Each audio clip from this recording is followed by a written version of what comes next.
Bonjour à toutes et à tous, bienvenue sur votre chaîne d'information régionale. C'est Grand Lille TV en ce mardi 19 mars. Avant toute chose, vos prévisions météo avec un temps froid mais sec et ensoleillé ce matin. Cet après-midi, les températures vont remonter bien évidemment, 12 degrés pour les maximales à Lille. Mais attention car les perturbations nuageuses pourraient être de retour, apportant localement quelques averses. Les prévisions météo complètes comme toujours après ce journal. À la une, tout d'abord dans l'actualité de la métropole lilloise, peut-être à l'avenir pourrions-nous voter au suffrage universel direct pour les élus de la MEL. Aujourd'hui, ce sont les maires des 90 communes de l'agglomération qui désignent les 184 élus métropolitains.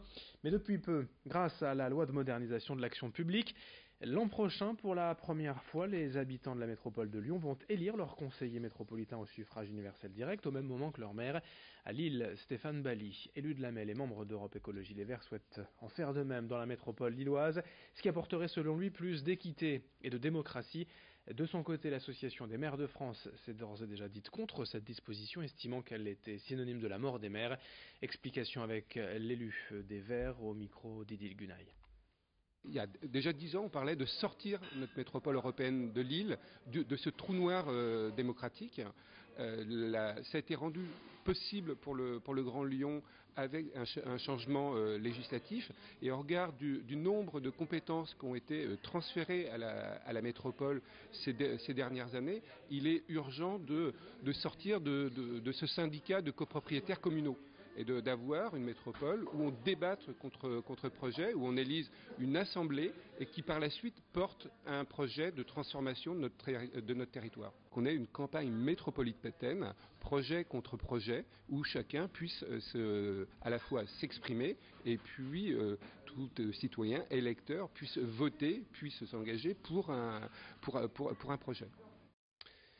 À mes yeux, la protestation monte contre le projet de ZAD imaginé par la MEL. Ici, ce n'est pas une ZAD zone à défendre comme contre l'aéroport Notre-Dame-des-Landes à Nantes, mais une ZAD zone d'aménagement différée que veut créer l'agglomération, une zone d'activité décidée sans concertation selon les riverains, mais déjà votée par le conseil municipal de Béziers en novembre et approuvée par la MEL en décembre.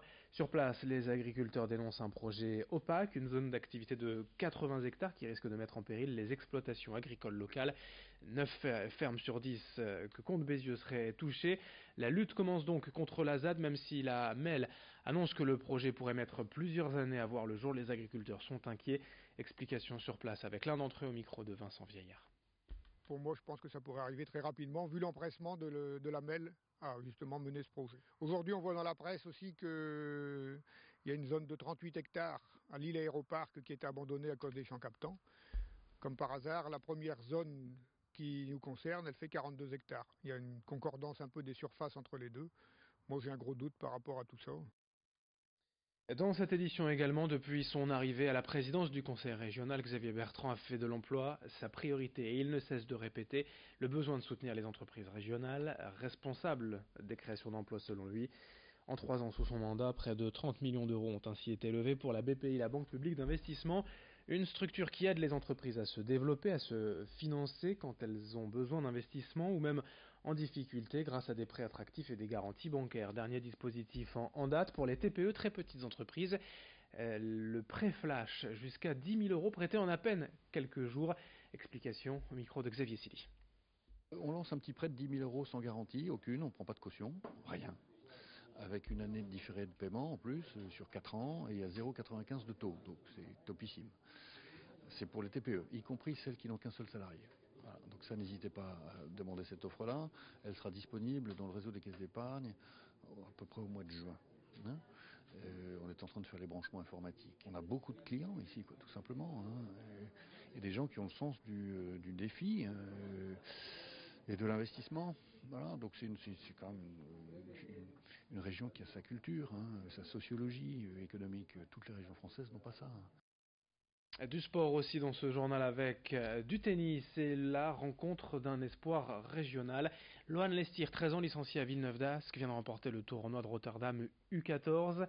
Actuellement classé 3-6, tout comme un certain Lucas Pouille au même âge. Loan ambitionne de devenir joueur professionnel. Pour cela, il s'entraîne près de 10 heures par semaine au sein de son club. Margot Sailly est allée découvrir ce jeune tennisman plein de promesses. Reportage. Au terrain, tu vas prendre un peu plus tôt et surtout tu vas chercher la zone sortante. D'accord ? Ouais, ton point il est bien tenu, hein. C'est bien. Loan Lestier, 13 ans, a remporté il y a quelques semaines son premier tennis Europe à Rotterdam. C'était mon premier quoi, donc j'étais vraiment super content. J'ai battu beaucoup de bons joueurs, j'ai bien joué toute la semaine, donc j'étais vraiment content de ce tournoi. En finale, j'ai battu le 15e Europe, donc j'ai gagné beaucoup de points, je suis montée en classement et tout, donc vraiment une bonne semaine là-bas, quoi. C'est à l'âge de 5 ans que Loan s'est essayé au tennis pour la première fois. Cette saison, il a remporté 29 matchs pour seulement 7 défaites. Actuellement, le tennisman est classé 3-6. C'est l'un des plus hauts classements pour un jeune de son âge.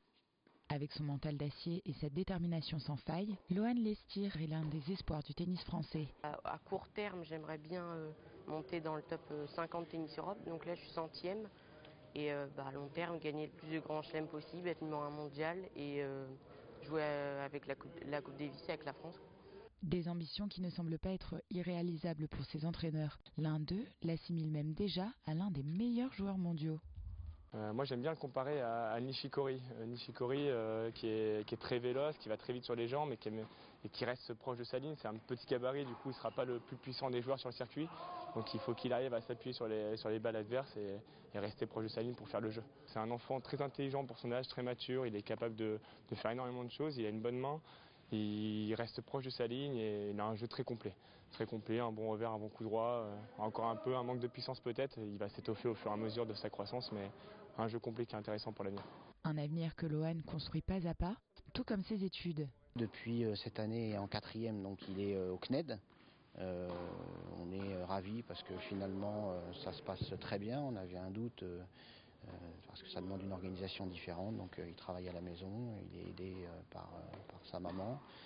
On est ravis parce que ça se passe bien, lui n'a pas envie que ça change et il arrive à concilier les deux, travailler en cours, ses cours le matin et son tennis l'après-midi.